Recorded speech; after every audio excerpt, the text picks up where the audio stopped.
Trump badmouths Canada again as conservative rebels sharpen their knives. This is Now You Know. I'm Rob Snow. All the news you need to know. This is Now You Know with Rob Snow on News Radio. Orange Man Bad is saying bad things about Canada again. With just 4 days to go in the federal election campaign, U.S. President Donald Trump was in the Oval Office yesterday, meeting with wounded veterans, signing executive orders, and taking questions from news reporters. And Canada came up, and so did tariffs, and making Canada the 51st state.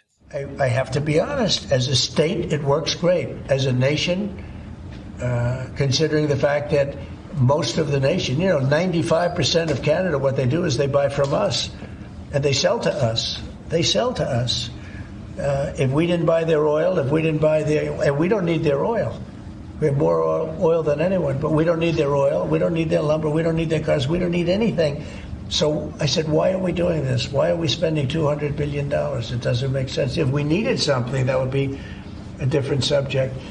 So I'm working well with Canada. We're doing very well. We're working on a deal. We'll see what happens. But again, why, representing this country, why are we spending $200 billion to support and subsidize another country? Because if they didn't have us, and if we didn't spend that money, as Trudeau told me, they would cease to exist.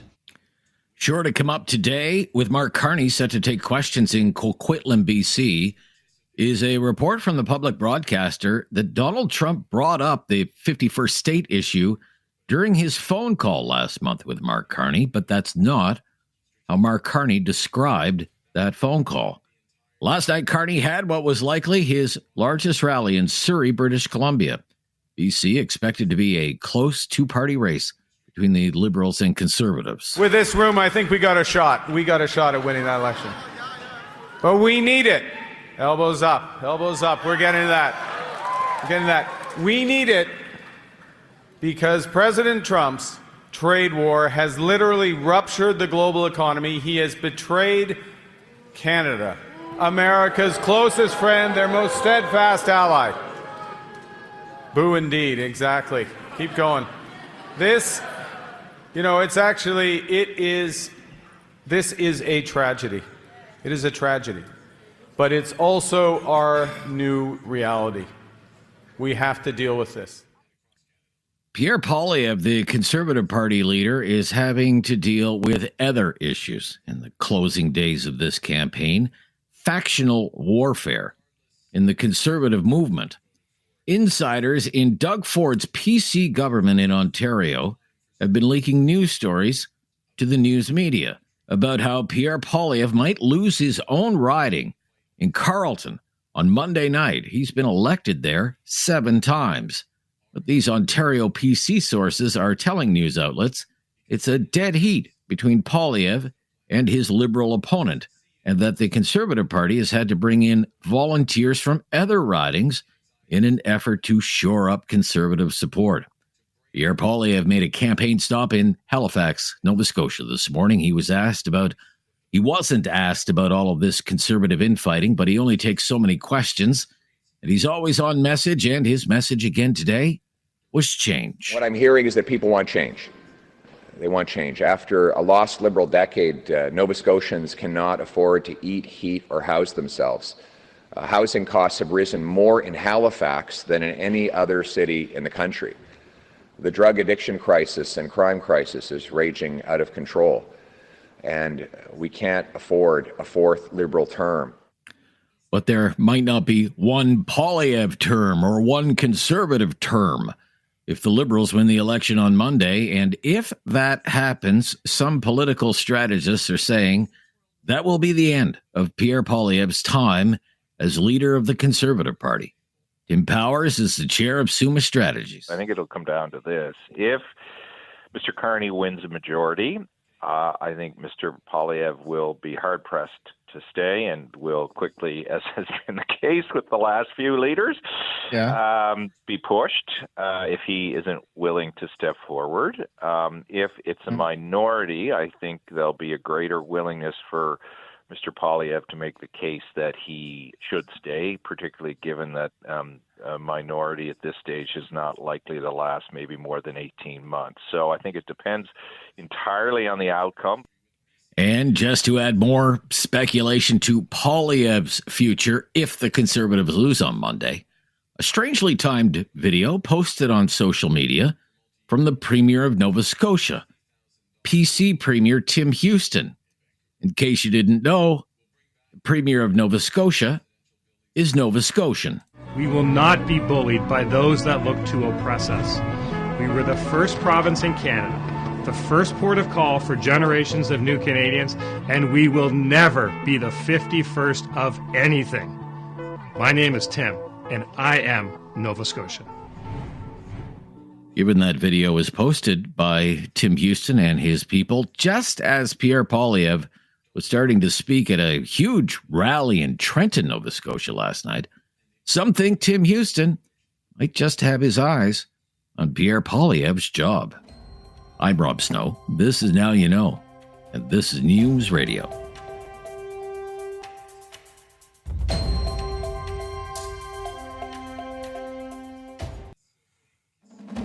No question goes unasked or unanswered. Now You Know with Rob Snow returns on News Radio.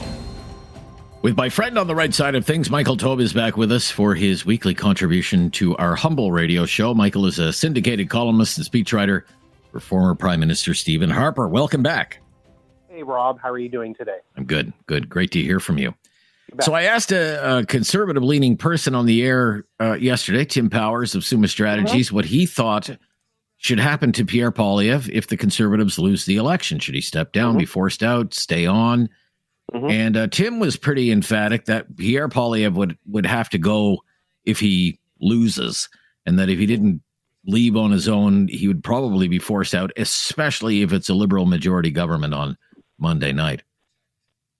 What do you think? One and done for Pierre Poilievre if that's the case? Well, there's a few different ways to look at it. I know Tim. I respect him as a person. I understand what he's saying. I think, though, that you have to take into account what has just happened in the last few days. And quite clearly, and it's going to be written in a upcoming National Post column, some things I'm doing, we are not looking at a majority government. And I don't know why people continue to say this, other than for their own motivations and personal reasons. If you look at the last 7 to 8 polls that have been conducted, including 2 that I'm going to mention, which stand out more than the others, everything is now within margin of error. The Conservatives have actually been tied in one poll or behind by a margin of 1 to 4.5 points. That's margin of error. 2 to 3 is margin of error. We can basically state that one or the other might be an outlier. You're right in the middle. This thing is as close can be. And I have not seen an election like this in quite some time. Here's where it gets really interesting. 2 polling companies, Ecos and Ipsos, both said at different stages of the election that it was a double-digit Liberal lead. One of them said up to, I forget where Frank Graves and Ecos were up to. I think they were up to 15 to 19, somewhere in there. And Ipsos was around 12 to 13. Both of them have come way down in the last few days. Ipsos is now down to a Liberal lead of 3, which is margin of error. And Echo said that in his writing, for a day, the Conservatives were back in the lead, but now it's 4.5 points. When the 2 biggest polling companies that called for the biggest margin between the Liberals and Conservatives during the election period have come that far down, something major is going on. And if you look at battleground provinces like Ontario and BC, the numbers are getting tighter. If you look at basically the areas where you would assume that it'll be 2 or 3-way battles, because the NDP numbers in some polls are actually starting to move up for the first time in a while, which may mean, as I wrote in a post column recently, that the progressive vote or the left-leaning vote in the country may be actually having second thoughts or buyer's remorse about Mark Carney, you're looking at something very different. And while some will say, well, what do you expect Michael Taube to say? He's a conservative. He was the first guy to endorse Pierre Poilievre as leader. He's just making up his own tunes. He's spinning things as he sees fit, like he and others do. Sure, you can make that argument, but the proof is in the pudding. If you look at the numbers as they are, and you can't just say the polls are always correct, there's something major going on. All right. So you're the optimist, which, all well and good, Michael. I get that. But let's say it doesn't work out. Mm-hmm. It will be, the story will be Pierre Poilievre blew a 25-point lead, and look, it's another Liberal government. If that's the case, does he have to go as the leader of the party? Well, besides the fact that narrative is not accurate, Rob, it wasn't Poilievre who did it. It wasn't Carney, but let's work from that assumption Trudeau anyway. Let's work from that assumption, okay? All right. Yeah, but fine. If you want to call it that, I think it's nonsense. But if you want to use that as an example, look, it depends what election night looks at. If it looks like if it's a very, very close vote, where the number of seats are very tight and the margin between the two parties in popular support is close, then no, he will hang on. I disagree with Tim Powers on that. If it is a Liberal majority, of which there is, and I'm going to stand by this, no sign whatsoever that it is going to happen in spite of what some are saying, because I don't see it. It's not there. It follows no historical trend, nothing. But if I'm wrong, and it shows that a Liberal majority does materialize even in this close environment, then yes, there will definitely be a push on to move them out. But then it comes down to what the Conservative members want to do and whether they believe that it was Poilievre and his team that caused it or outside factors. And that's where it gets interesting. I mean, I was looking this morning, just some, what I would call recent history for Conservative leaders and how many shots they had to contest elections. Diefenbaker, 57, wins a minority, and then in 58 won what remains the largest majority in percentage terms of seats of the House in Canadian history, right? Yeah. Stanfield had 3 shots. 68, the Trudeau mania election. 72, Pierre Trudeau's reelected, but it's a minority. And then 74, it was the wage and price controls election, and the one with the picture of Stanfield with the football. That's right. Lost them all. Clark in 79 scores the surprise win, only to lose in 1980. Mulroney, 2 big majority wins. Harper didn't win his first election campaign in 04, but 2 years later won a minority government, and then another minority government, and then a majority government. Correct. But since then, Scheer, one and done. O'Toole, one and done. Yes. Is this going to be the trend for Conservative leaders? You get one shot and that's it? Well, if it does turn out to be the trend, Rob, then a lot of good candidates are not going to run for leader of the party. At some point, you have to basically put your foot in the ground and say, is Pierre Poilievre the reason for this, or were there mitigating factors? And if you believe there are mitigating factors, then you have to give him another kick at the can. The usual commentary and the usual philosophy was 2 kicks of the can and you're out. Sometimes it goes more. As you said, Robert Stanfield is a classic example of that. I think it would be foolish based on the fact that there are a lot of factors that cause this. But again, it's up to the Conservative Party to make that decision. I'm not a member of any political party. Might even be just the MPs. So it might even just be the MPs. It might even just be the MPs, like what happened to O'Toole, right? Yeah, they can. Well, that's what I'm no fool. Yes, I agree. Yeah. Sure. Okay, well, we'll stop here, and then we'll talk again about this divide between people around Doug Ford and people around Pierre Poilievre, and stories that are in the news media today about Poilievre and his riding and whatnot when we come back. So stories in the Toronto Star, 4 people with the byline in the Toronto Star. They've been very busy there on this one. Yes. And Bob Fife from the Globe and Mail. Mm-hmm. It's the same story. Poilievre is at risk of losing his own riding. Carleton. Where do you think these stories are coming from, and what do you think about the story? I mean, imagine this, Poilievre losing in his own riding. Almost unthinkable. The story is complete rubbish. I really hate these things that are coming out. during this campaign. I mean, this is what we've been talking about with forthcoming Canadian politics, sort of an American-style campaign. And you can say that, well, everyone opened the doors to it, and yes, they did, but no, there's nothing to it. Here's an easy way to look at it. 338 Canada, an aggregator, which certainly makes its share of mistakes, but sort of functions as studying poll data and trying to create an average, states that the chances of Pierre Poilievre winning in his riding are at 93%. 93. Where does that look like he is struggling in his ride? He's not. And I could tell you that if I knew something, I might have even talked about it myself. There's nothing. There's nothing going on. There is no fear. What about this? What about this? Well, they're so afraid that they pulled volunteers from other ridings. Go knock on doors in Pierre's riding. Pierre needs help in Carleton.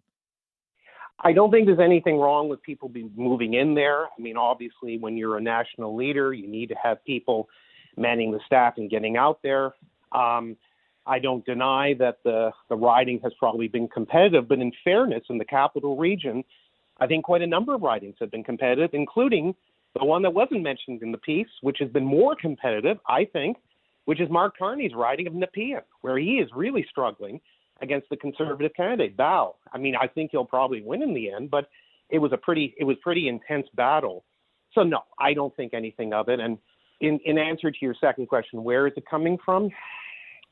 Without getting into the weeds too much, and I'm not going to reveal what I do and do not know, and a lot of us in the Conservative movement know this, we know that it is largely coming from the provincial side, and that's what's feeding it, generally speaking. And what's the motivation there? In a minute or so, what's motivating that? There could be a lot of motivations. I mean, obviously, there's tension between certain camps. No one's denying that. Yeah. There, personality conflicts, right? I would imagine so. Yep. Yeah. Based on what I know, yes, I think so. And look, that's part of politics. There's nothing, love and hate are two very big emotions in politics. They always have been, and that does happen. But look, conflicting interests aside, which do occur, there may be motivation to take over the leadership or to take a stronger role in the direction of the Conservative Party of Canada after the election. These things, unfortunately, happen quite a lot, Rob, and sadly, it's playing out in public. And I think that's the real problem. In the old days, you dealt with this stuff behind closed doors. Everybody did, Conservatives, Liberals, NDP, etc. Now everything's out in the open. So you see stories like this. But again, Poilievre will win his riding with ease, and the Liberals are not going to sweep through the capital region. Neither thing is going to happen at all. Okay. Well, they're going to do very well in Ottawa because they always do very well in Ottawa. Sure. Even when the Liberals are performing badly elsewhere in the country, they always do well in Ottawa, provincially and federally. Provincially and federally. Yeah. Yeah, but this is a riding in the outer regions of Ottawa. This is not anywhere close to the Peace Tower. Okay, got to wrap it up there, Michael. Next week, it'll all be over. We'll be talking about what happened, and I look forward to it. Thank you. Me too. Take care. Michael Taube, syndicated columnist, speechwriter for former Prime Minister Stephen Harper. The Newsday panel is just ahead here on News Radio.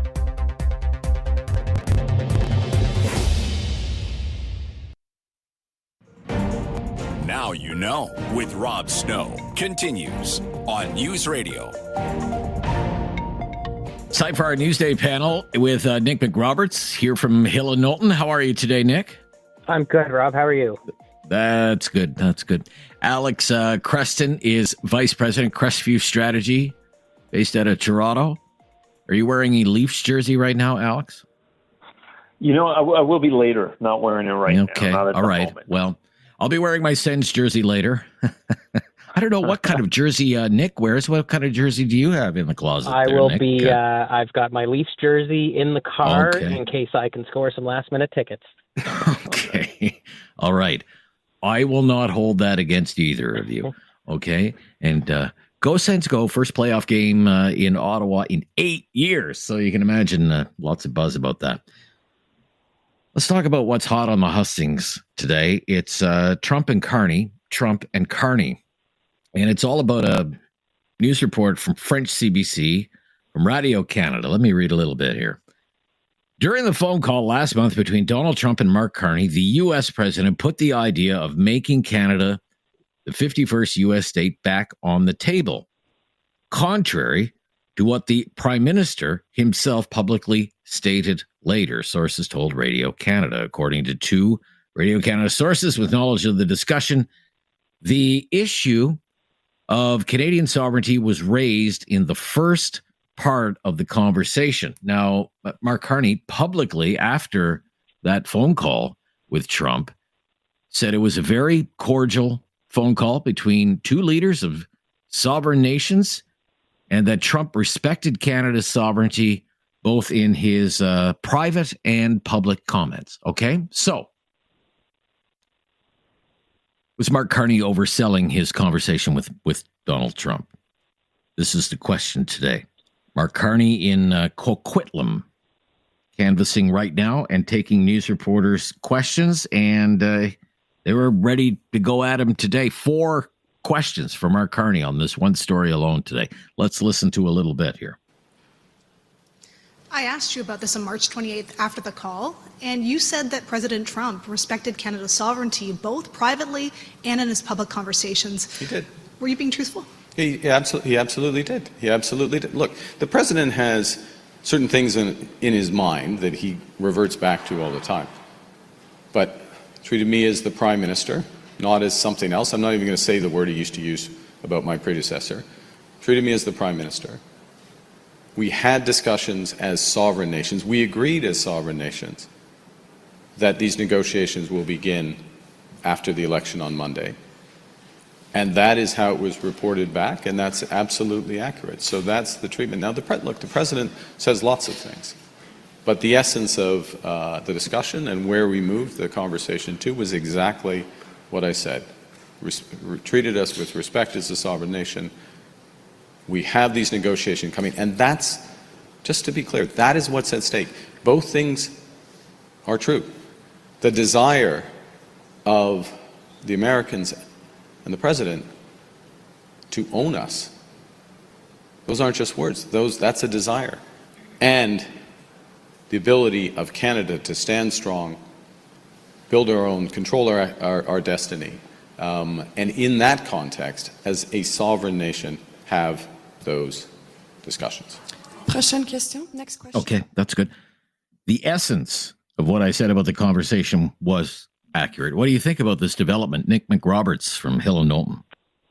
Yeah, I think, the prime minister's in a tough situation where we're in an election campaign. We can't publicly tip our hand to the Americans. We can't commit to what we're going to do in a negotiation yet without, forming government. And so I respect the fact that Mr. Carney's in a tricky situation here, and frankly, this probably should have been a question that they expected to come. But to get at the essence of what he has said, which is the important point here, is that Donald Trump is saying lots of things, and the Canadian government needs to react to things that they are putting into place through executive orders and legislation, and not to rhetoric. The 51st comment is serious. The 51st state comment is serious. But I also think both things can be true, that Donald Trump respects Canada as a sovereign nation and then is just saying these things off the top of his head. Okay. What do you think about this development, Alex Creston? Well, it's weird, right? This is something that when I first saw this story come across this morning, that I had the impression that this was actually the story. The Liberals had planted this because it would be, electorally expedient for them to bring the Trump threat back to center stage. But this detail on the 51st state reference coming back up again, after this phone call, I think you'll recall people's reaction was one of relief, because he didn't say 51st state, because he didn't talk about that again. The situation had been de-escalated. Exactly, and now it appears that the situation was exactly the same, and it seems odd to me that the Prime Minister would have lied about this, because there seems to be no motivation, and maybe this is just horrible political judgment. Anything to add to that, Nick? I would say that I don't think Mr. Carney has ever suggested that the rhetoric or the tension that Canadians and the U.S. administration feel has gone away. That tension has always been there, and Canadians are always worried about what the U.S. administration is going to do. I also don't necessarily think that Mr. Carney lied. I think that the general consensus around the conversation was probably more positive, especially with the team going into it thinking that Trump was going to act the same way that he acted with Trudeau. And so, I think this just shows to Canadians the seriousness of what we're dealing with, and that Mark Carney is taking a very cautious approach with making sure that our relationships with the U.S. Move to a place that is more sustainable in the future than it has been in the last couple of weeks. Would you say, though, Alex? Alex, sorry, go ahead. Yeah. I'm not the one who said the Prime Minister lied. It was the reporter. The reporter is the one that said that the Prime Minister lied to her when he first received the question a month ago. So now the Prime Minister maybe is saying that she didn't understand. And that seems to be his tact generally, that maybe someone else misunderstood. Well, the essence of what he said was accurate. The essence of it was accurate. Right. It's the essence. Sorry. Okay. Look, we'll stop here. And when we come back, we will move on to other issues in this election campaign, T-minus 4 days. Here with a couple of Leaf fans on the Newsday panel, Nick McRoberts from Hill & Knowlton and Alex Creston from Crestview Strategy. Let me run down the history. This is Pierre Poilievre's electoral history in his riding. Now, it's had two names because boundaries have been redrawn, population growth and whatnot in the National Capital Region. So when he first won, the riding was called Nepean Carleton. And that was 2004. I remember working, that was my beat on election night in 2004. Go out and cover this upstart guy named Pierre Poilievre because he is up against a guy named David Pratt, who happened to be the Minister of National Defense at the time. And Poilievre beat him by 5 points. And then in the election in 2006, he won by 26 points. And then in 2008, he won by 32 points over his opponent. And in 2011, the Harper majority year, he won by 29 points in Nepean Carleton. And then they redrew the boundaries. It became Carleton, which is the more rural part of the riding. 2015, it was kind of close. The big Liberal surge, Conservatives lost, won by 4 points. 2019, won by 8 points, 46% of the vote. 2021, the last election, Pierre Poilievre gets 50% of the vote and wins by 15 points. 15 points. And now that's the history. But now we have these stories could lose in Carleton on election night. What do you think about that, Nick? What do you think? I think that, it shows, first off, it shows how much work the Liberal candidate, Bruce Fanjoy, has been putting in for the last 2 years, while, Pierre has seemingly not been in the riding or not, taken his constituents for granted. But I think couldn't you say the same thing, though? How many times was Justin Trudeau in Papineau? Oh, I could point to a couple times where a couple of times in 9 years, maybe. Well, right. He made sure that after every election, he was there in transit stations shaking hands. He was always very, very consistent with making sure that he represented Papineau well on a national stage and remembered where he came from. I don't think I can say the same about the Conservative leader. But what's more telling here, Rob, is that the numbers are coming from, leaked internal polling, and it's so clearly showing this division that we've continued to see over the last few weeks within the Conservative Party, that people don't think Pierre is running an effective campaign, and the poll numbers are showing that. And, I think that this is a shot across the bow from members of the Conservative Party to Pierre to say, you are the reason that we are behind in the polls right now. Okay. What's going on here, Alex, with these stories in the news media today? Poilievre could lose a seat. What's going on here? I don't know. I think the source of this seemed to be about volunteers or about resources being put into the riding. That's perfectly normal. And the fact that you have the campaign headquarters in the same jurisdiction as the leader's riding, that's a first, as far as I can tell from a for a Conservative Party. So it would only be natural that you would send some resources from there into a riding that probably doesn't have that many volunteers, because people assume a riding that won by 50% isn't the place where you're going to put your time and effort. So I think this is someone trying to drum up a story where there really isn't one. Let me go back to my days. I want to ask you about something else. There's a long ballot in that riding because of these protesters who have enlisted all these people to sign up and run as independents. It's like, 91 names or something on the ballot in Carleton? So when I did local news in Ottawa, I covered a lot of municipal elections. A city councillor has great name recognition in a ward and a great advantage with incumbency. What you don't want in that circumstance, you don't want to go one-on-one with somebody in a ward race, in a municipal race. You want as many people on the ballot as possible. You want the anti-incumbent vote split as many ways as possible. Well, here, the anti-Poilievre vote is split like 92 different ways. I mean, to me, this helps Poilievre. Doesn't hurt him. What do you think, Nick? Whether it hurts him or it harms him, what it does is it harms our democracy, right? I have no issue with organizations advocating for their cause, but it shouldn't disrupt our electoral process. It shouldn't make it more complicated for people to go and vote.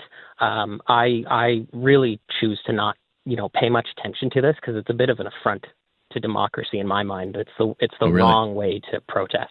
Fair enough. Alex, what do you think?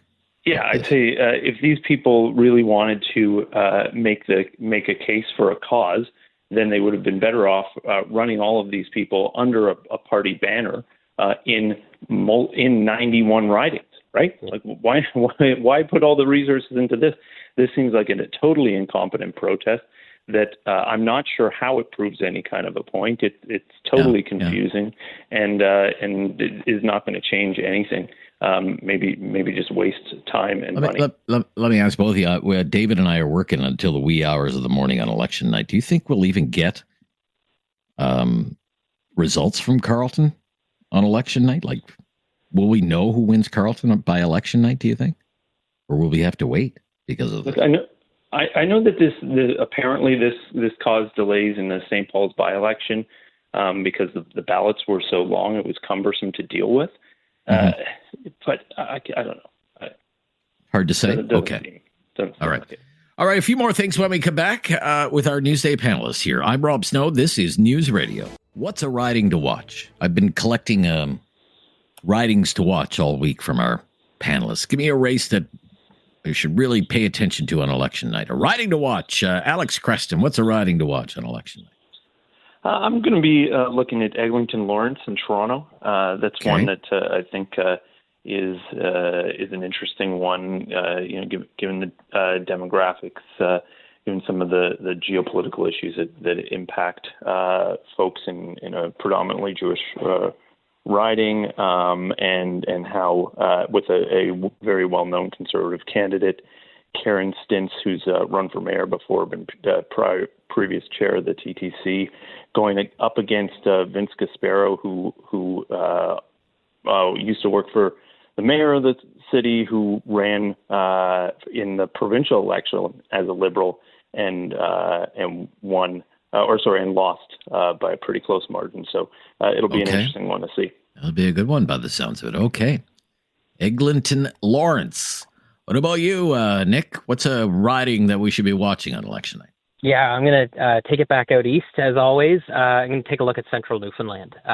You've got an incumbent Conservative running there in Clifford Small against a new Liberal candidate, Lynette Powell. Polls basically have them tied, 49 for the Conservative, 47 for the Liberal, as I last looked at 338. The NDP have a small 4 or 5% in the riding, but really nothing that'll swing it. So, that'll be one of the first ridings that reports on Monday evening. And I think as we start to see the vote split there and who's leading, we'll get a good sense across the country as to where we're going to end up. Okay. I will be watching with some interest to Central Nova. Pierre Poilievre had the big rally last night. The McKay clan was out in full force. And it's so interesting, of course, because Sean Fraser, the Liberals were down on the polls, did the teary-eyed news conference. Oh, I can't wait to get back home, spend more time with my family. Boom, rebound in the polls. Hey, I'm back. Sean Fraser, just the kind of team player you want. Sean Fraser. For Central Nova, who is probably going to win this riding.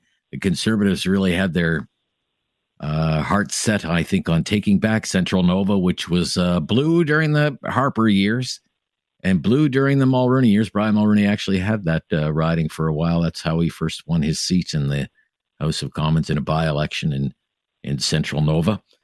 But right now, it's looking like it'll probably stay Liberal right now. So, but one to watch nevertheless, because it does kind of go with the winner. By the next time we talk, everyone, it'll be all over. And the story will be, what do you think about what happened with the election? And that'll be the start of a brand new chapter, I guess, in Canadian politics. Thanks so much for all your insights and your contributions throughout the course of the campaign. Really appreciate it, guys. Thank you. Yeah. Thanks, Rob. And go Sens go. Okay. All right. Leaf fans. Nick McRoberts, we love him, with Hill and Knowlton, originally from Prince Edward Island. Alex Creston, Vice President, Crestview Strategy in the center of the universe, Toronto, Ontario, Canada. Talk back. Coming up next. It's time to talk back. On Now You Know with Rob Snow. Call now. And have your say. 1-833-668-2577. Welcome to Talk Back. 2 hours of debate and discussion on the big issues of the day. And today's topic, Mark Carney or Pierre Poilievre. Mark Carney or Pierre Poilievre. It has been said over the last few weeks of this federal election campaign that this is a race that has become presidentialized. And what people mean when they say that is that this election campaign has become a two-party race, but even more so, it is a two-person race. It has come down to a choice of two people, the leader of the Liberal Party, Mark Carney, and the leader of the Conservative Party, Pierre Poilievre. And one will win and one will lose. Now, of course, unless you live in one of the two Ottawa area ridings where these two people are running, Canadians won't be voting for either Mark Carney or Pierre Poilievre. We understand that. But for the most part, Canadians will be voting for local candidates, the candidates who are running in their respective local ridings for their respective parties. But Mark Carney is not on the ballot in Halifax, Kitchener, or Calgary.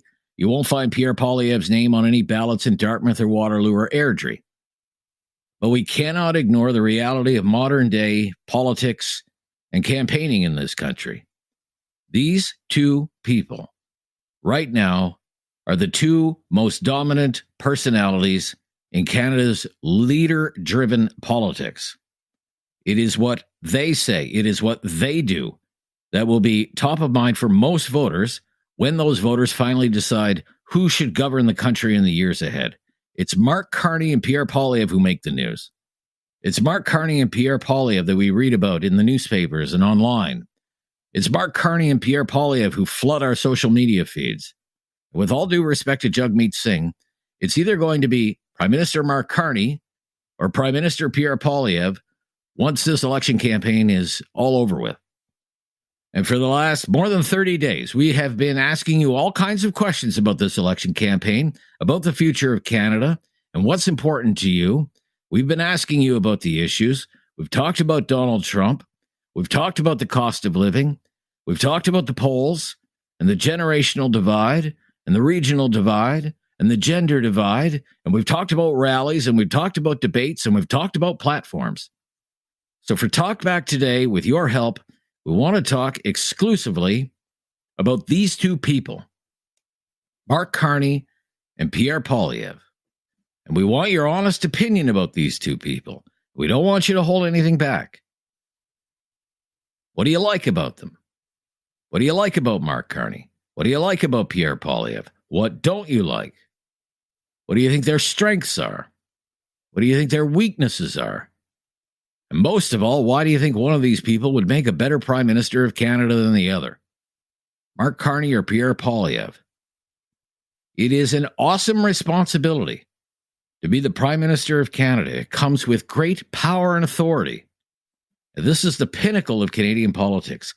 These two people have been trying to climb the highest mountain there is in Canadian politics, but only one will reach the summit. Who should it be and why? Mark Carney or Pierre Poilievre? Our phone lines are open right now. Our call-in line is 1-833-668-2577.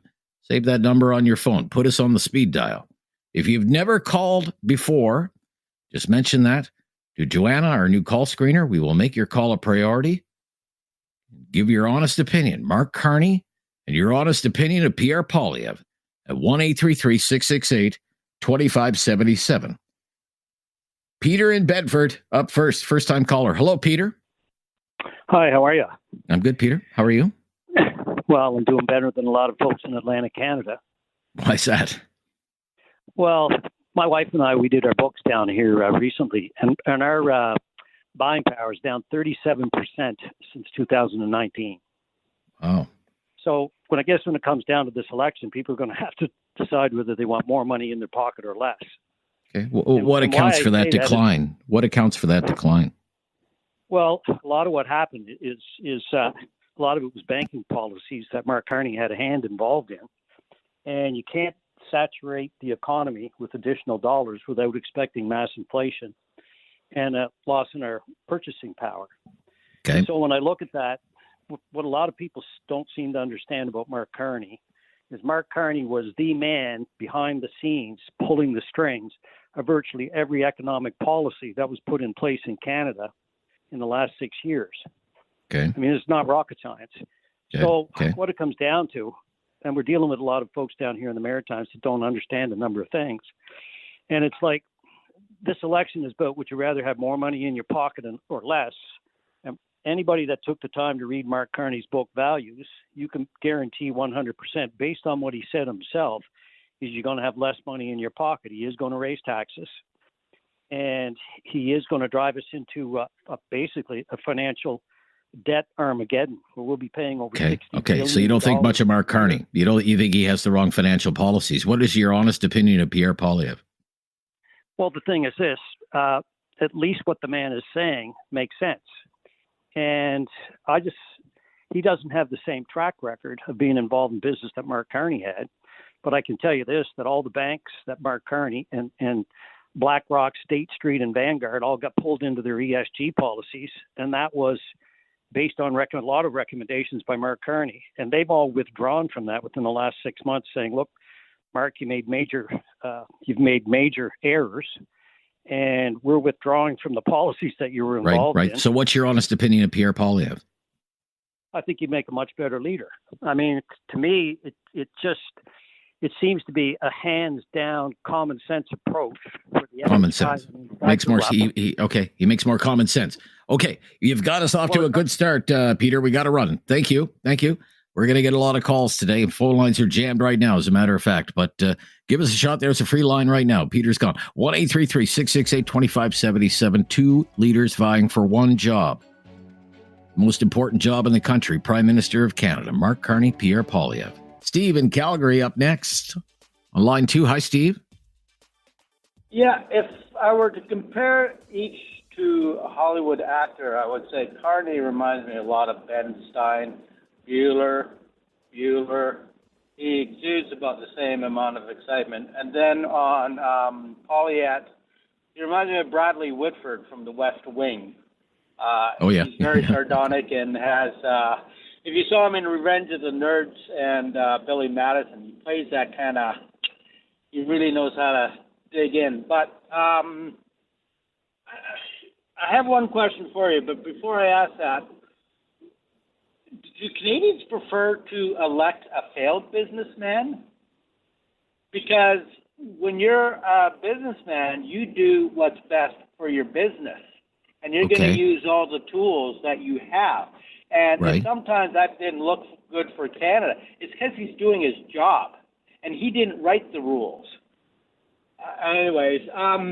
So when I said Trump would win by a sizable margin in the U.S., that's only because an ABC poll said that Democrats thought the country was going in the wrong direction. So that just meant all of them are going to stay home. So my question to you is, does Mark Carney generate the excitement enough for the Liberals to come out and vote? Because if he can't, then I have to give the edge to Poilievre. Okay, I certainly don't know that, and that's not the question I'm asking today. I'm more like, I want to get some honest opinions on these two guys. You've shared it. Do you have any thoughts on who you think would make the better prime minister? To be honest, I actually think Carney, because on paper, fair enough. he has more experience in the right areas. Anyways, Okay. my thoughts. Yep, yeah, and that's helpful, Steve. Thank you. Wayne, calling from Calgary. Hi, Wayne. Hi, Rob. Hi. You know, I think about right out of the gate, Carney basically caught in a lie, and it's actually every week it seems as though we learn a little bit more that is concerning about him. I mean, he right out of the gate lied about his decision-making involvement with respect to moving the headquarters of Brookfield, Brookfield to New York. Then, the lack of judgment related to this Chinese invitation to have somebody rounded up and kidnapped, and then not getting rid of that person right away. He's just made so many judgment errors. The other issue, I guess, is just recently we find out that 51st state was mentioned to Trump, or by Trump, to Carney when the two of them spoke, yet he left that out conveniently. But now, almost every news conference or every little group gathering that he goes to, he's mentioning 51st state, 51st state, 51st state. Well, he can't have it both ways. He can't say, well, Trump, when I spoke with Trump, he respected our sovereignty. Our sovereignty, and I'm the great white savior, and the white knight. I'm the best, and then all of a sudden we learn, well, no, he doesn't think you're the best. And you basically misled people in the way that you that whether you're Justin Trudeau or Mark Carney, the 51st state thing is still going to come up, right? Yeah, okay. So what's your honest opinion about Pierre Poilievre? Give me your honest opinion. Don't hold anything back. Pierre Poilievre. I think he's a straight shooter. He comes across to me as, and I think that's been actually part of the criticism that people have about him, is that he pulls no punches, right? He basically tells people the way he sees it, and people don't like that. I guess, it's human nature that you'd rather be somewhat fed something that you find more palatable because it makes you feel better than actually be told the truth. Okay. And so I come down on the side of Poilievre. There's a report out today from a publication saying, and I don't know how true this is, but Trudeau's half brother now coming out and saying that that Carney wants to initiate a central bank digital currency, which will allow greater scrutiny on. That guy's a bit of a loon. He's a bit of a loon, that guy, anyway. He's a bit of a. Well, yeah, and consider like I the said, source. I don't know. I would just say consider the source. Okay, all right.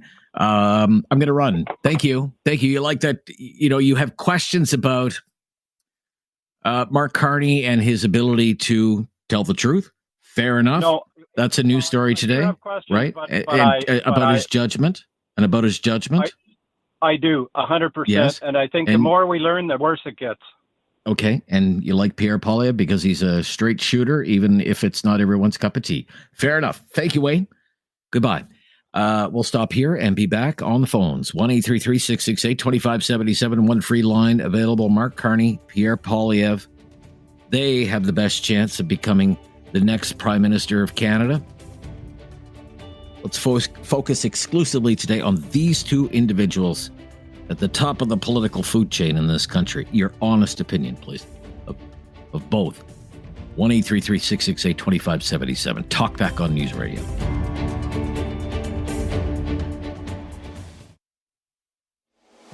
Have something on your mind you want everyone to know? Call now. Hello. 1-833-668-2577. It's Talk Back on Now You Know with Rob Snow.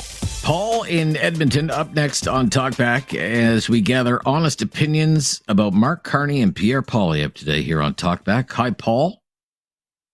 Hi. Hi, Paul. I'm calling from Edmonton. Yeah. That previous person you had on, I think his name was Steve, was right on the money. That's somebody that's been watching what's going on instead of watching cat videos. He probably reads the newspaper more than the average person does. I agree with him on the lying part. And all the poker players out there that play No Limit Hold'em should be watching Carney's body language does he have a tell when he's busy lying. We have the lie of the week. What I'm calling about, I'd like to see the media compare Poilievre to Carney on lying. What's the track record? Poilievre's been around for years. He was with Harper. Harper decided between the two of them that Carney wasn't the guy for being prime minister. He was he's 100% behind Poilievre for a reason. He's seen him up close. He's seen what he can do. Harper was a prime minister, and if there's anybody that's got judgment on it, it should be a person with experience as being prime minister. There's a major conflict of interest. In the newspaper yesterday, that's the Edmonton Journal, Carney's company took over the largest pipeline company in the United States, according to that article. Now, Carney has been right on the fence as far as building pipelines in our country. We've got a pipeline that goes through the states to get natural gas into Ontario. We don't have a line that goes into Ontario. If Trump wants to shut off the gas, he can do it. Now, Carney doesn't seem to want to put any pipelines in Canada. There's a lot of reasons why that pipeline should go right straight through to a LNG plant on the East Coast. They've got the pipeline shut off,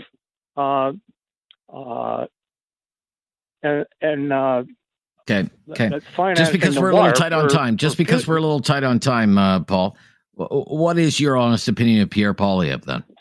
You've said a lot about Mark Carney. A lot of people don't like it, may not like his policy, or they might not like his personality, but I'd rather have a guy that's telling me the truth. And I haven't seen one lie that came out of his lips since the time of Harper. Every week there's a new lie that comes out of Carney right now. And with all the conflicts of interest, I think he's lying about all of them. I think he's lying about the deal that he's made with Trump, too. All right. Anybody that votes for Carney, basically with me, it's anybody but Carney. I prefer Poilievre, but I will take anybody ahead of Carney. You're making a mistake if you vote for him. All right, Paul. Very passionate opinions today. I really appreciate you calling. Have you called before, Paul? You called us before? No, it's the first time I've ever got through, sir. Every time you cut it off just as I'm coming up. They say you're the sixth caller, and then and we run out of time. Sorry, we're cutting for time. And I know. It happens. It happens, especially during election time. It's very, very busy. I'm glad you got through today. I hope you can get through again sometime. Yeah, the phone lines have been jammed for weeks here when we do the talk back about the election. Thank you, Paul, in Edmonton today. The latest breaking news is coming up next. And then we're back on Talkback on News Radio.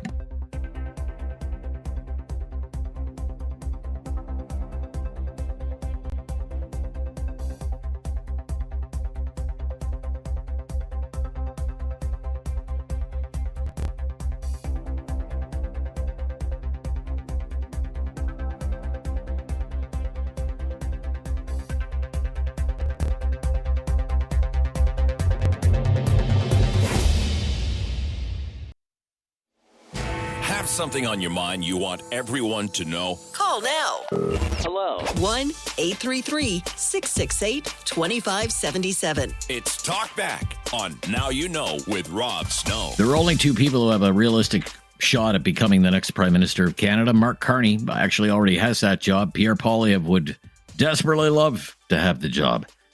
What's your honest opinion about these two people? That's what we're talking about today on Talkback. We haven't taken a call from Ontario yet, so let's go to Kitchener. Gabriel in Kitchener. Hello. Oh, hi, Rob. How are you? I'm good. Good to hear from you. What's your opinion? Thank you for having me. I'm a first-time caller. I appreciate that. Rob, to my estimation, simple estimation, yes, Carney is compromised too much. Any angle you look at him, he is compromised. $250 million loan from China, moving business to New York, then pretending and saying that Canadians benefit from that move. It's basically atrocious. So in one way, they tell us we have to pay taxes here in this country to support this country, and he does the opposite. But there is a very simple question I would love to ask every Canadian. Tell me, are you better off today than you were 9 years ago? I would like to hear the truth. And we all know that we are not better off. That's a simple fact, right?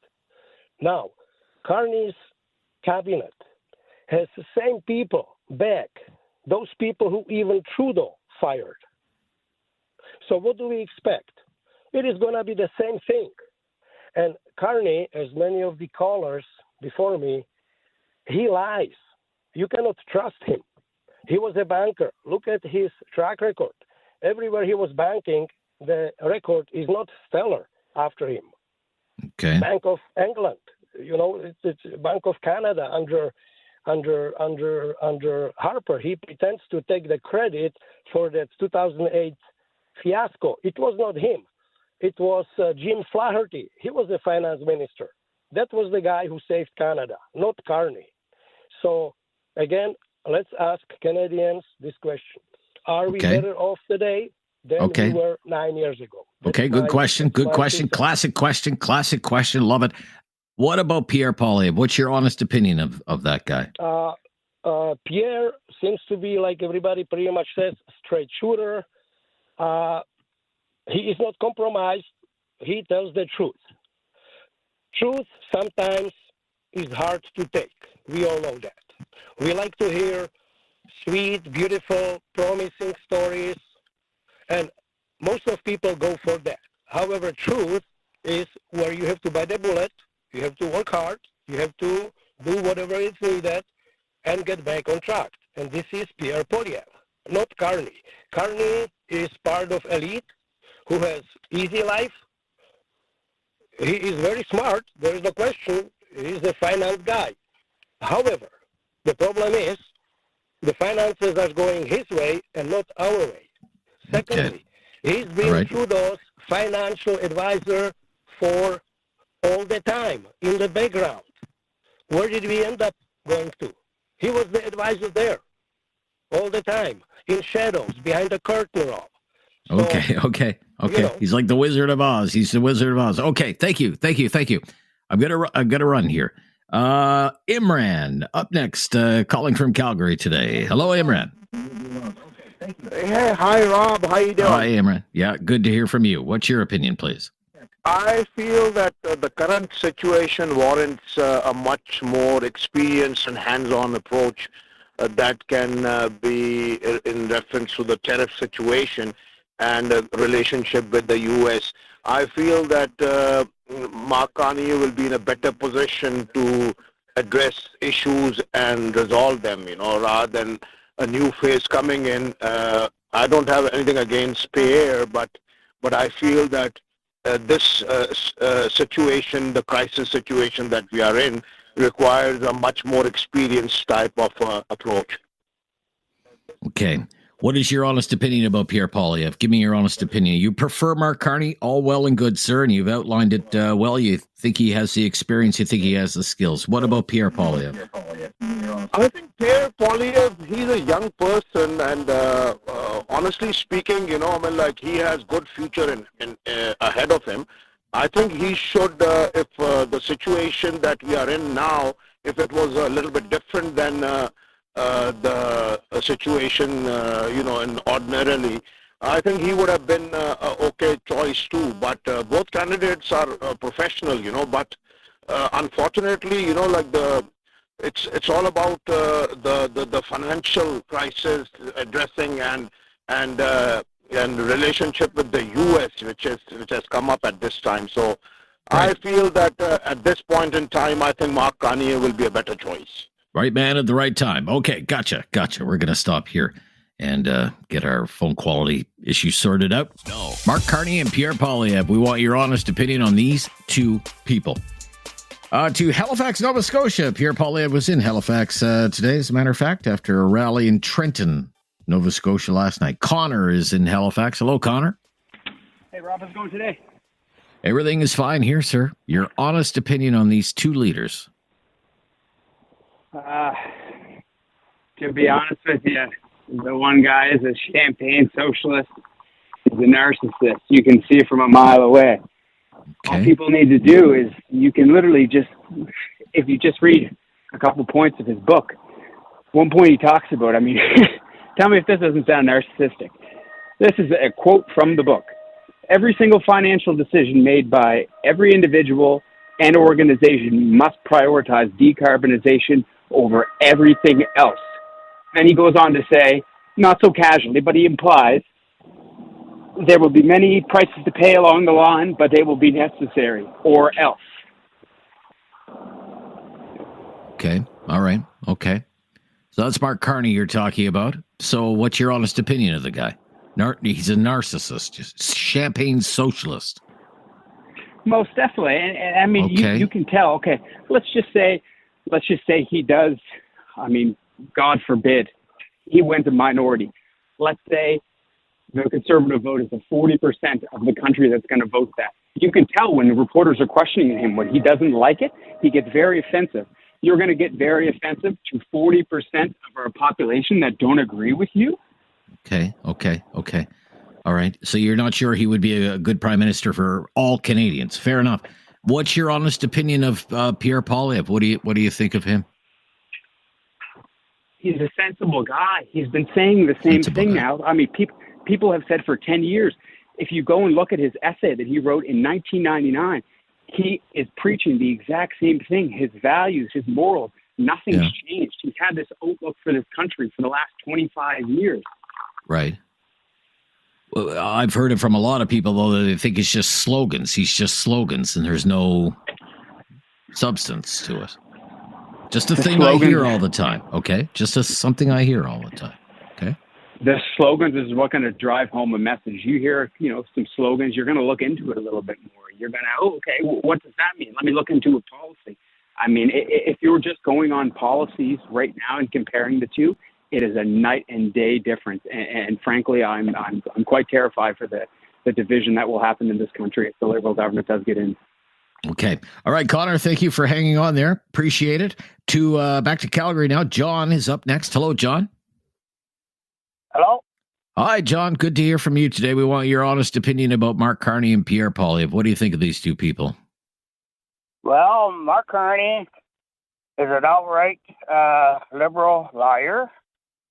Okay. He's following the footsteps of the man he took over for, is Trudeau Jr. He is listening to Trudeau Jr. as we go along in this runner-up to the the leader. Yeah. Okay. And if people can't see that, then they got to take the blindfolds off and start listening to some of the old timers like us, that been around a bit. As far as Pierre, I think he'd make a good leader here in Canada. Why is young. That? Why do you think that? He's young, he's gullible, and he has new techniques to keep us on the green. He is not scared to lets Canada work, where the other one doesn't want us to work. He wants us to be his little, what do you call it in the end, eh?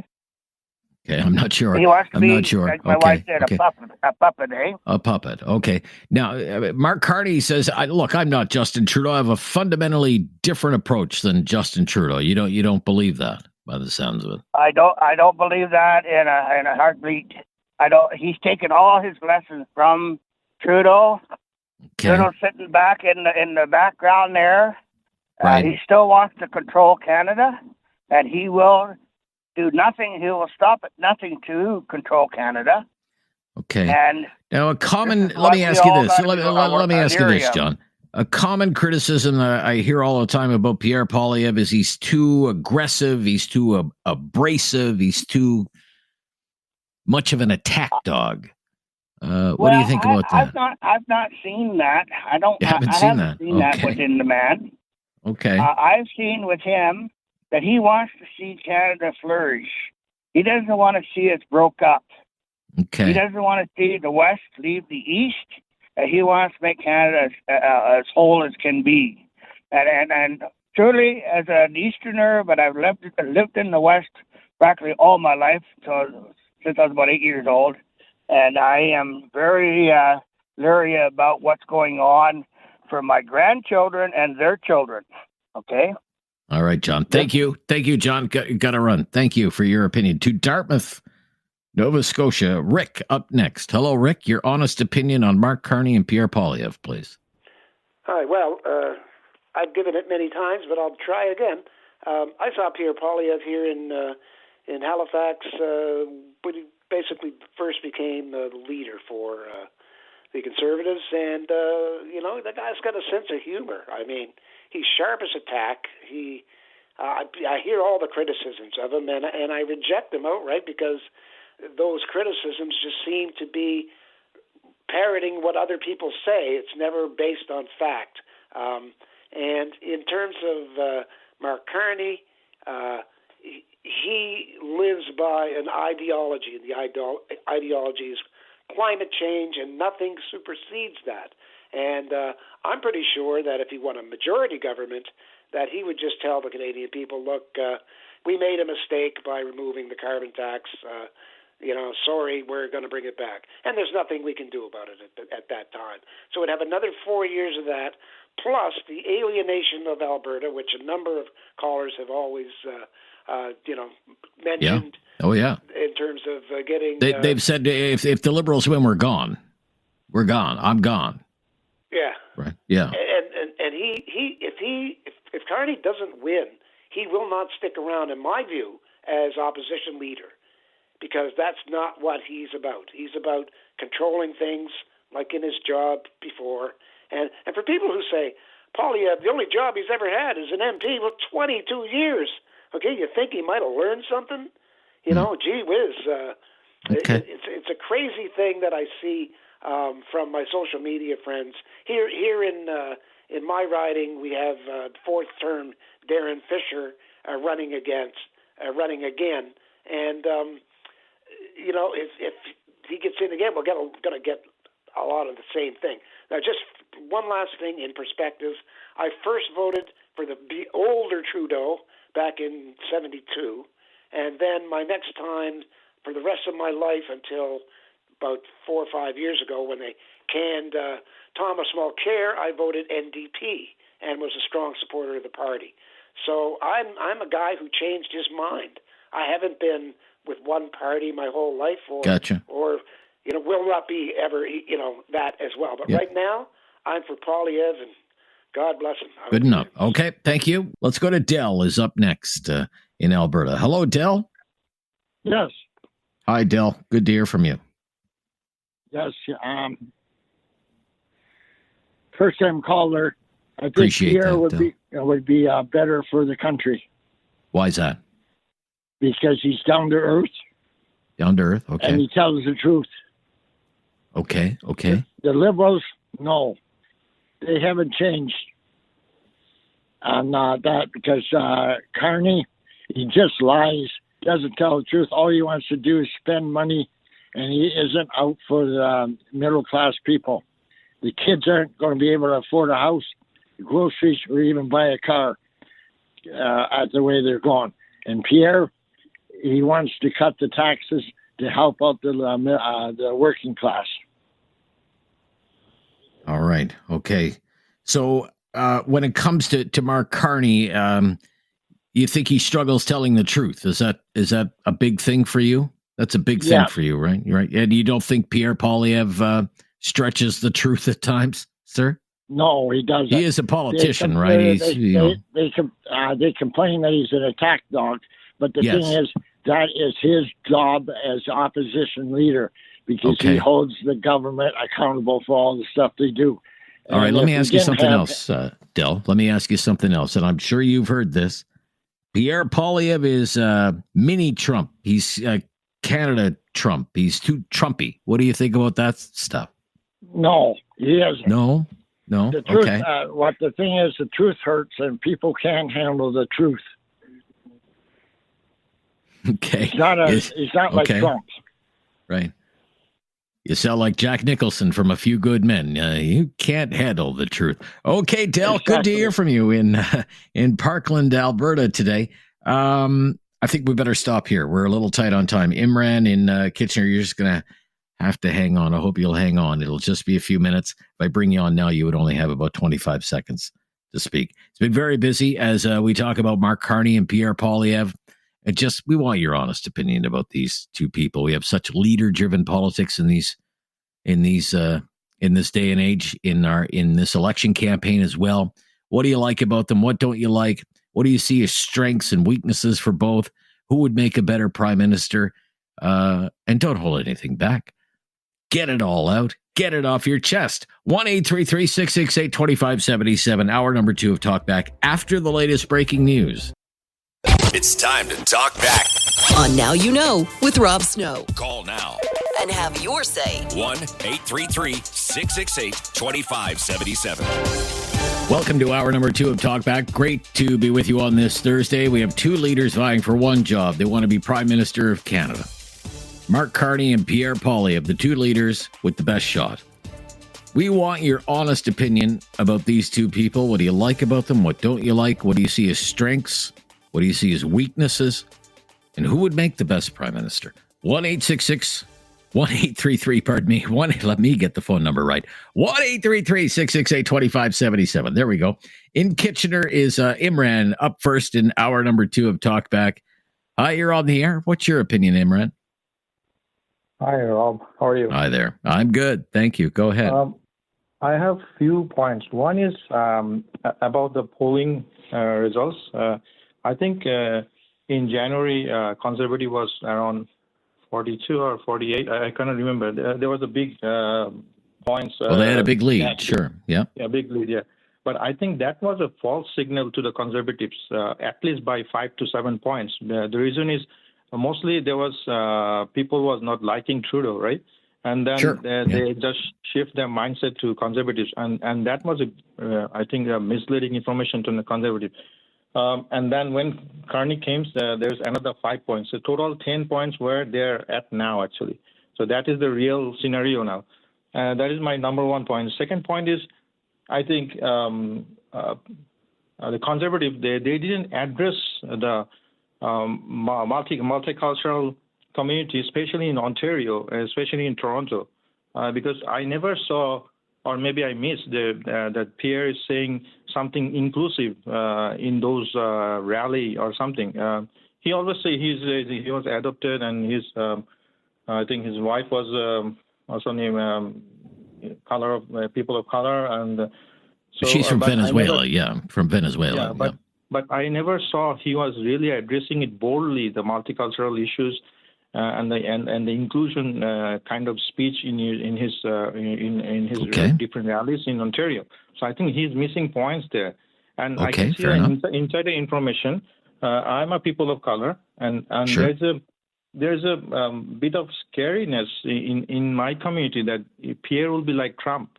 I think this is a big scary issue, and he's losing points because some of his speech, say for example, I'm a Muslim, and he never speaks about Islamophobia or the people was killed and stabbed in the mosque. He mentioned in one or few occasions, but he never mentioned those things. He always mentioned about other things. Well, I will say this. I mean, when he was making his crime announcement about consecutive life sentences, the example that he used was the person who murdered 6 people at a mosque in Quebec City, right? Yeah, I think that's the only time he mentioned, but he never really bring all the communities into one platform and saying that this is your party.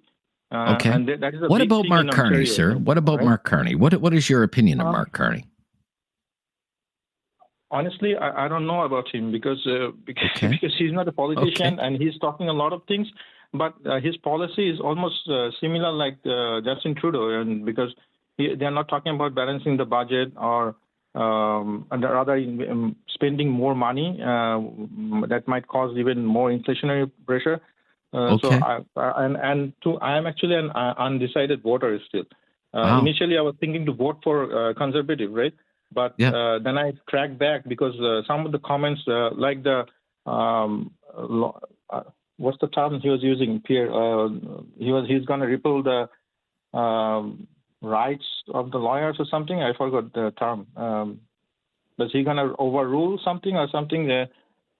Well, he would invoke the notwithstanding clause in the Charter of Rights, So right? Which is part of the Charter of Rights.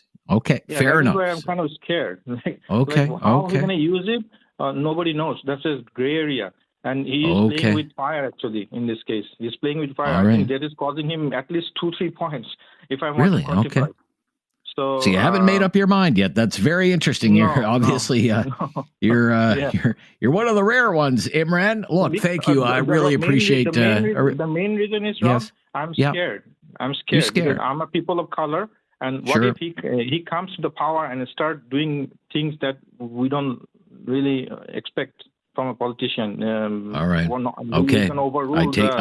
I take your concerns seriously, sir, and I thank you for your call. I have to move along right now. To Airdrie. Bill is in Airdrie, Alberta today. Hi, Bill. Good afternoon, Rob. How are you? Hi, Bill. I'm good. I want your honest opinion on these 2 people.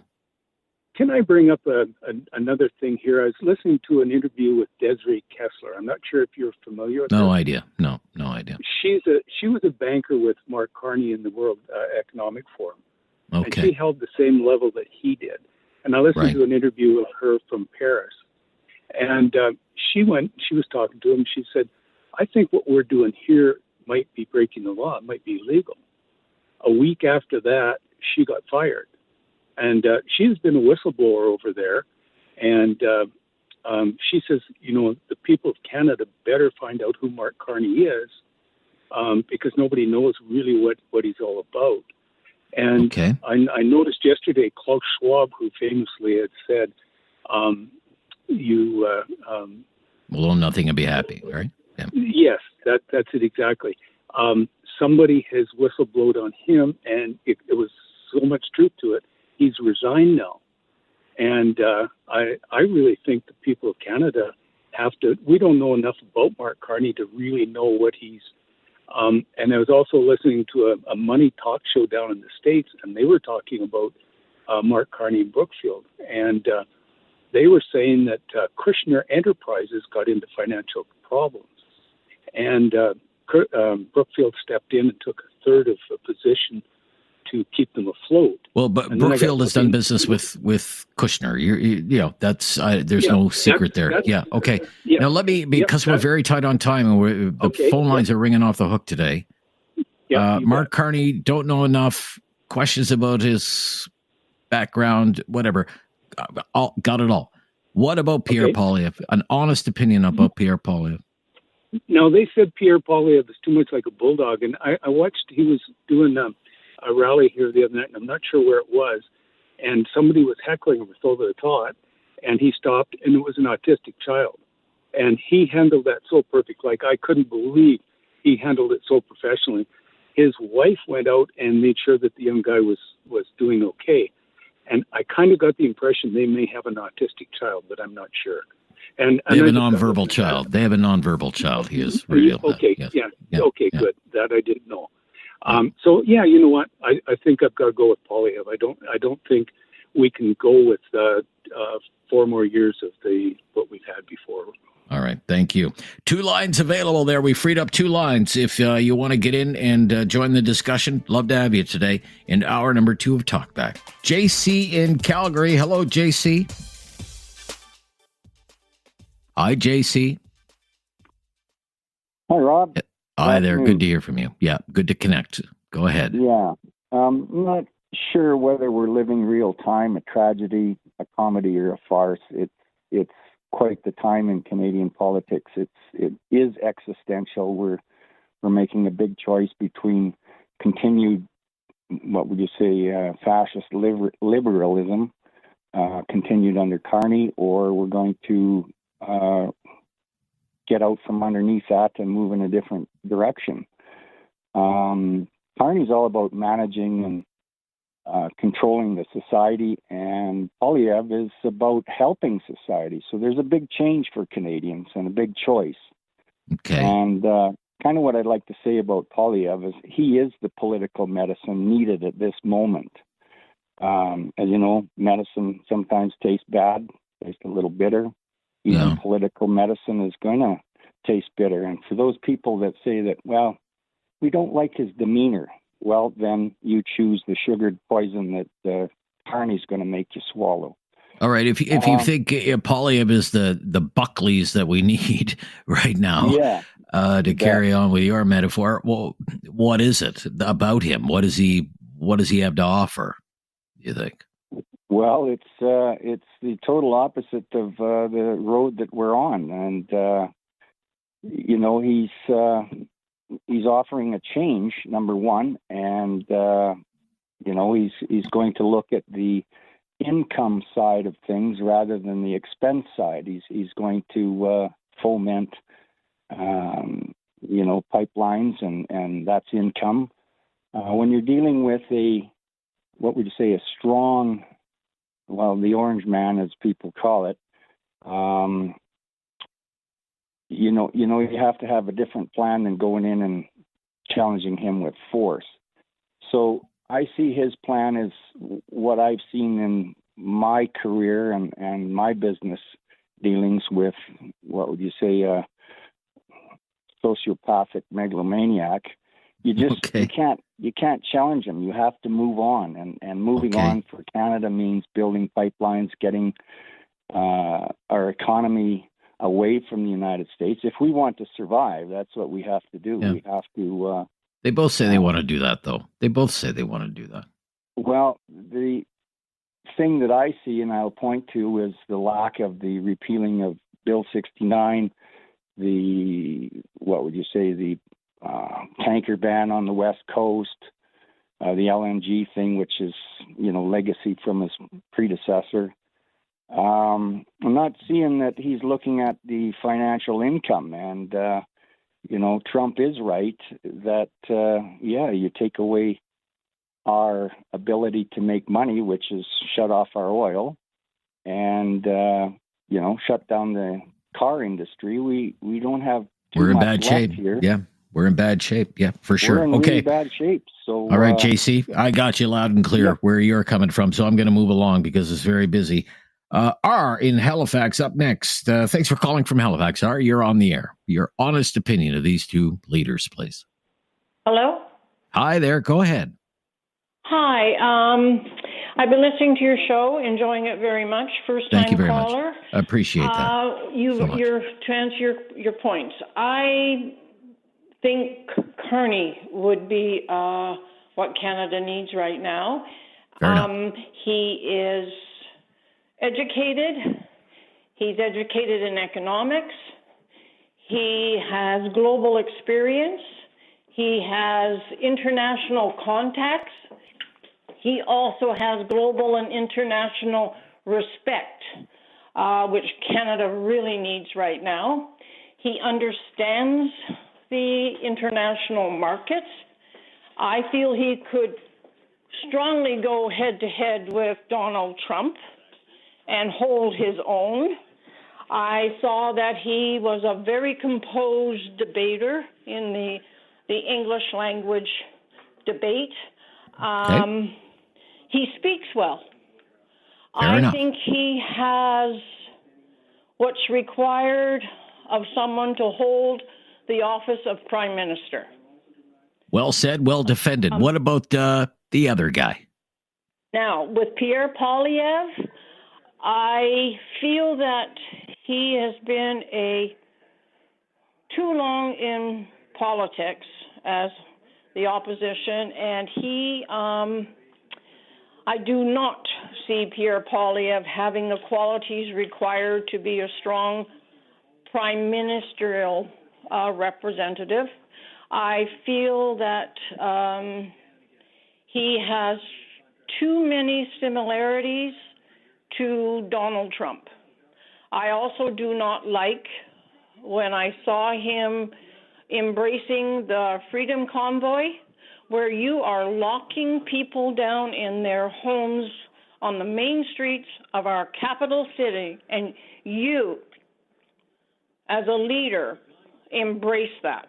Okay. No, I do not like that he is cozy with Danielle Smith in Alberta. If she wants to leave and separate, and I think it's currently 1 in 3 Albertans would vote for a secession, then they should leave. Okay. We've been through this with Quebec. They should leave. But you can leave, but you have no right when you are in term for 4 years that you leave and take the land with you. That land is government land, federal government land, and it belongs to everybody, not Danielle Smith and the disgruntled Albertans. So, all right. Look, I love it. You're defending your positions very well, but we're right out of time, Art. So thank you for your time. Chris up next in Calgary today. Hello, Chris. Hey, Chris. Hey, Rob. How you doing? I'm good, Chris. Thank you. Good to hear from you Rob, today. I'm Chris. Let's get that straight first. Yeah, we got it all sorted out. That's okay. Yeah. Okay, here we go. First of all, I want to say that I love listening to your show because the conversation is always civil and intelligent. And, people these days, they're saying, oh, this party's going to destroy Canada or that party's going to destroy Canada. If anything's going to destroy Canada, it's our inability to no longer get along. I think all of the people that are running in the parties are doing what they think is best for Canada. Sure. If I don't agree with them, that's fine. They're welcome to their opinion. That's what's called freedom. Good point, Chris. Bravo. Okay. Secondly, in terms of the two leaders, I don't like either of them, okay? They're politicians. They lie. If the party that I prefer runs a candidate in my riding, I won't be voting for either of them, okay? Okay. I don't know where to go from there except to say that I am a conservative, so I suppose if their party that I prefer doesn't run a candidate in my riding, I will hold my nose and vote for Poilievre, because he more closely does align with my values. But he's not a conservative. I mean, look at their policies. They're spend.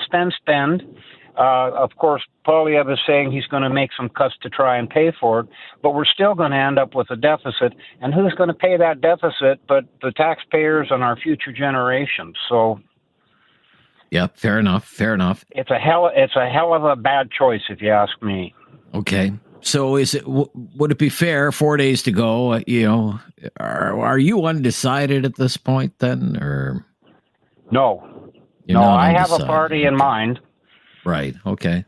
But it's not the Conservatives or the Liberals. And you know what? I will be attacked, and I have been attacked online for saying that, because they're saying I'm going to split the Conservative vote. And it's funny. The Conservatives say I'm going to split the Conservative vote. The Liberals say I'm going to split the Liberal vote. So there you go. That just makes my point. I do have one fear if the Liberals get in, and that is that, as you probably can tell, I'm very outspoken in my views, and that not only covers politics, but things like gender ideology and DEI and all of the rest. Yes. And the Liberals have said that if they get into power, Carney said that he's going to pass the so-called Online Harms Act, which will probably in the end up me being told that I'm using hate speech and ending up under house arrest and losing my freedom. Well, So they I do tried have that. fear. I don't know. They tried that to get that through with online harms multiple times. We'll see if they make any further progress on that. They have to win the election first, of course. Chris, getting heck from all sides and taking it in stride. Thank you for your call today. To Annie up next on Talkback. Hello, Annie. Hey, Rob. Thanks for taking my call. First-time caller. Absolutely I appreciate love your that. show. Thank okay, you let's so much. go. Who's Yes. first, Mark Carney or Pierre Poilievre? Give me Mark Carney. Your honest opinion of Mark Carney. All right. Mark Carney is a Canadian oligarch. If you vote for Mark Carney and he becomes the Prime Minister of Canada, you've got Justin Trudeau right back in there. They're all a bunch of oligarchs. They don't give a crap about Canadian citizens. All they care about is themselves and money. This guy is not a politician. He doesn't deserve to be the Prime Minister of Canada, and I don't even know if he lives in Canada. Yeah, he lives in Ottawa. He lives in Ottawa. Yeah. He has a house in Ottawa. Yeah. Well, I don't think that he's too interested in Canadian citizens or anything to do about Canada. So let's Okay. go to Pierre Poilievre. Let's go. Yeah. All right. The best prime minister we've ever had in Canada, Stephen Harper. What is he saying right now? Stephen Harper is saying both of these guys worked for him, and without a shadow of a doubt, he would vote for Pierre Poilievre. I agree with him 100%. Pierre Poilievre, he knows Canada. He's a great politician. He is down to earth. He's not an oligarch. He wants this job. He wants this job because he is the best candidate for this job. Everybody listening, vote Pierre Poilievre, because if you don't, it's just going to be the same thing that we've had for the past, 9 years. Okay. That's it. Thank you You've so much had for your having piece, me. Annie. Thank you for calling for the first time and being so passionate in your opinions. To Sylvan Lake, Wade up next. Hello, Wade. Hello. Hi, Wade. What's How your you doing? opinion? I'm good, Wade. Let's get to it. We don't have a lot of time here right now. What's your Mark opinion of Carney. Mark Carney? I think he's a liar. He has Liar. no integrity. No integrity. The dirty tricks that his party played with those buttons to try and make Poilievre look more like Donald Trump, and it hugely backfired on him. And I'm glad Ezra Levant has sued the Liberal Party over that. Oh, really? Okay. I didn't know that. He blames Donald Trump for the reason that Canada is in the shape that it's in. I mean, that's the only reason he called the election is because he knew that he could use Donald Trump as the scapegoat instead of the like Poilievre says, the last liberal decade or the lost liberal decade. Anyway, and as far as Poilievre goes, I like the guy because he speaks for the working people. And I think that when I was at his rally, he said he was going to put modules of every trade in every school, so that students could get some training experience, like in any particular trade they wanted to go to. And I think that's great because we need to build this country. All right, Wade. Thank you. Good to hear from you. We'll be right back with more of your calls. Have something on your mind you want everyone to know? Call now. Hello. 1-833-668-2577. It's Talk Back on Now You Know with Rob Snow. Mark Carney, Pierre Poilievre. They are the two individuals with the best shot at becoming the Prime Minister of Canada after all is said and done on Monday night. What do you think about these people? What do you like about them? What don't you like? What are their strengths? What are their weaknesses as you see them? Who would make the better Prime Minister? Big job. Lots of responsibilities. Dominic in Calgary. Dominic up next. Hi, Dominic. Hello. Hi, Dominic. You're on the air, sir. No, thanks very much. Good day, Rob. Yeah, my pleasure. Thank you. I know the question, and I'll get right to it if that's okay. Sure thing. My opinion on Mr. Carney, to start with, I've heard many of our other callers describe him as a liar. I think it's actually worse than that because he's disingenuous. And I'll give you a few examples as to why. And it's very deceiving to voters. The first example is on the carbon tax. So, Carney, as we all know, was a very prominent member of the WEF. And previous callers have quoted from his book, where he gives his feelings about carbon tax and how much money that we all need to pay. But, he's made a big deal about canceling the consumer carbon tax in Canada. But what he hasn't said that once he gets elected, assuming he does get elected, he's probably going to double, triple, and quadruple the industrial carbon tax, which will remain a hidden tax on everyone, and there won't be any rebates. I'd give you another example around his commitment, for example, to pipelines. Okay. He's giving it the lip service. He's saying, I'm going to build pipelines just like Mr. Poilievre. Well, he says energy corridors, just to be even more accurate than that, energy corridors. That's fair, yes.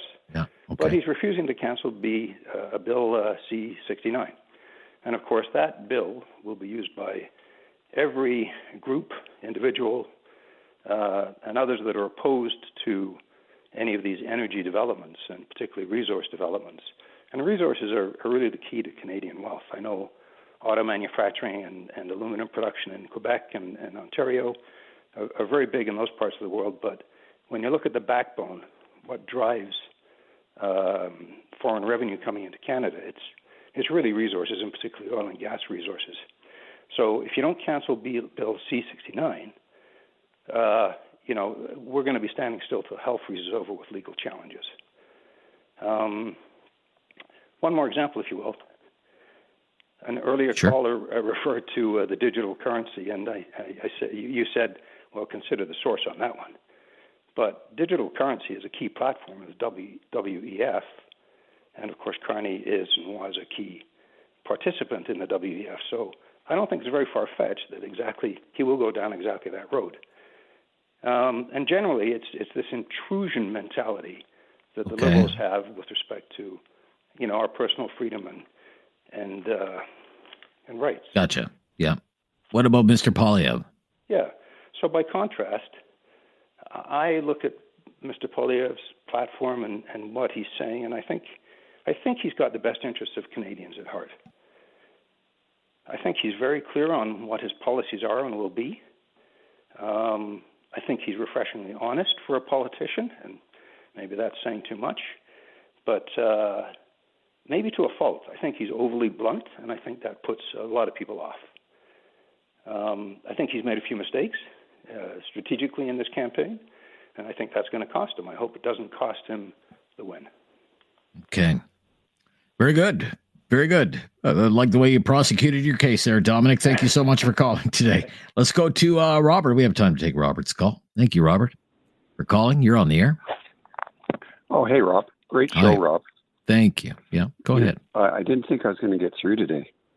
Yeah, very busy again. I didn't get through the other. You need to get bigger, Rob. Your show needs to get larger. Well, one step at a time, sir. I've only been at it 26 years. One step at a time. Okay. I actually left another show to come to your show, Rob. Well, thank you. I love hearing that. Thank you so much. Yeah, all right, let's get to it here. Our time is tight. The clock is ticking here. So, okay. What do you think of Mark Carney? Don't hold back. Just give me your honest opinion. All right, I got a prediction for you. Okay. So, with his Kill Canada plan, with what his costing platform is, that's going to kill us. It's going to be double 130 billion in 4 years if he gets in. It's going to kill Canada. That's it. That's going to wipe us right out. Okay. And I'd appreciate someone honest rather than he's talking a lot like the previous guy, and you couldn't get a straight answer out of us. So that's my prediction. All right. Now let me ask you. So you don't have many kind words for Mark Carney. You're certainly not alone there. What about Pierre Poilievre? What do you like about him? What do you maybe not like about him? Give me your sense of it. Okay. He's pro-growth. He wants to get the economy moving. He's got some cuts in his platform. That's nice, right? I don't think he'll have any issue dealing with Donald Trump. Okay. Yeah, I don't think it's a big deal. I mean, we got to get Canada moving. He cares about the young people. He wants to make it affordable. so young people can get a life and have a life in Canada, get the pipelines, get our energy resources to market, and get this country in momentum. It's not going to happen with Carney. It won't. Okay. All right. We got to wrap it up there, Robert. We're right up against it here. So thank you. Thank you for those very kind words here. You're always so nice with your compliments. I take them to heart whenever anybody says anything nice about us here on Talk Back. I'm Rob Snow. It's Now You Know. This is News Radio. Have something on your mind you want everyone to know? Call now. Hello. 1-833-668-2577. It's Talk Back on Now You Know with Rob Snow. Oh, another busy Talk Back today. And thank you so much to everyone who participated today. Probably not much time to take any more calls. But it's great to hear all these opinions. People are so wrapped up in this election. And again, we're going to be at it on Monday. We'll be all over the country on Monday night, part of the national show of News Radio. Looking forward to that. And we're even plotting and scheming to do an all-nighter. I'm dragging David in, and we're going to be working late and maybe even see the sun come up together. Dave, on Monday. I know you're looking forward. Well, I won't, but this new studio doesn't have any windows in it. Okay, so. All right. But that's fine. I do wonder sometimes how many people really understand the awesome power that these two people are vying for, the awesome power that a Prime Minister of Canada has. I have heard it said from experts in public administration, when it comes to the overall direction of the government and the country, a Prime Minister of Canada has more power than the President of the United States. In other words, a Prime Minister of Canada wields more power over Canada than the President of the United States wields over the United States. You think about the job that these two people are applying for and what they can do. It's the Prime Minister who appoints all the cabinet ministers. That's the grown-ups table. You're not at the grown-ups table. You're just a backbench MP. You don't have any power at all. And being in cabinet and all the perks that come with that, and the car and the driver and the big pay raise, that encourages loyalty to the Prime Minister. The Prime Minister controls the timing of the election. For example, Mark Carney could have waited to call an election. He didn't. He called one right away because the Liberals had the wind in their sails. So he called one right away after winning the Liberal leadership, which he was totally within his power as Prime Minister to do. It's the Prime Minister who appoints all the judges in Canada. The role of the Governor General merely symbolic. From Supreme Court justices to a judge in any district or county, it's the Prime Minister who makes that decision. It's the Prime Minister who appoints all the senators. And Justin Trudeau appointed a lot of senators, 100 people appointed to the Senate during Justin Trudeau's time in office.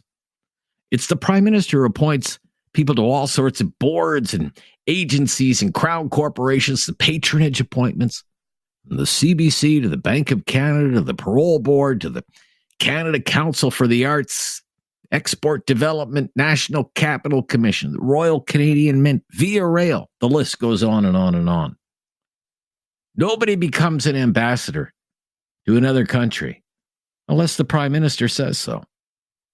It's the Prime Minister who can declare Canada is at war. Only the Prime Minister does that. And the Prime Minister doesn't even need Parliament's approval to do that, to say Canada is at war. It's the Prime Minister with the private jet. It's the Prime Minister with the security detail. It's the Prime Minister with the 2 official residences. And as we have seen, some have been better at the job than others. And now the time has come again for Canadians to decide who is the best person to handle such huge responsibilities. Is it Mark Carney? Is it Pierre Poilievre? They're the only two who have a shot. One actually has the job already, Mark Carney. And as for Pierre Poilievre, we know it has been a lifelong dream of his to become Prime Minister of Canada. For a while there, it seemed like a dream he was destined to fulfill. Maybe he still will. Thank you for sharing your honest opinions about these two people who will assume the most powerful position in this country sometime after Monday night. I'm Rob Snow for David Smith. The latest breaking news coming up next. This is News Radio.